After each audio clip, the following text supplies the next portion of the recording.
Hello mga pre. So welcome back ulit sa ating channel mga pre no.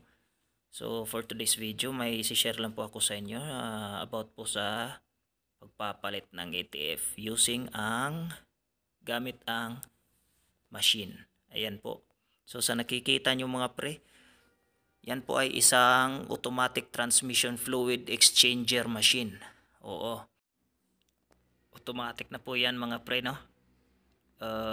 Isa na po na yung computerized touchscreen na po yan. So gamit po na machine na yan, hindi mo na po kailangang tanggalin yung drain plug ng oil pan ng transmission.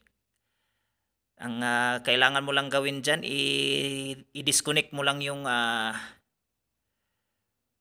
oil cooler hose sa transmission. Tapos doon mo po ikakabit yan. Yung mga adapter na yan, maghahanap ka lang dyan kung anong fit doon sa sa oil cooler hose. So ang iba kasing sasakyan walang mga drain plug. May mga sasakyan na kapag nagpapalit ka ng ETF o automatic transmission fluid, wala siyang drain plug sa transmission na oil pan. So gamit pong machine na to, pinapadali na po at hindi ka na po mahihirapan sa paghahanap ng paraan kung paano siya palitan ng ETF. So para gagana yung machine na yan, kailangan mo lang ng battery. O sa sasakyan na mismo na pinagpalitan mo ng ETF, i-connect mo lang doon yung negative at positive para gagana yung machine. So ayan, yan po yung hose na sinasabi ko na i-connect nyo doon sa pinag-disconnectan nyo ng oil cooler hose.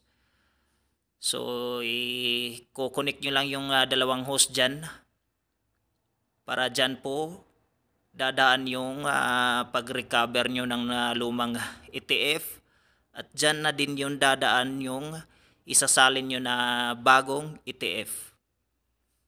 So sa next video natin mga prenoy, susubukan nating i-demo yung machine na yan kung paano talaga ang tamang pagkabit o paggamit ng machine. So nakikita nyo mga pre no, sinasali na po namin sa machine yung bagong automatic transmission fluid o ETF. Toyota Fortuner pala yung sasakyan na pinagpalitan namin mga pre no. So ayan mga pre no, sinasali na po dyan yung bagong ETF. Ayan, sinasali na po yan. So hanggang dito lang po yung video natin mga pre. See you for the next video mga pre. Thank you, bye bye.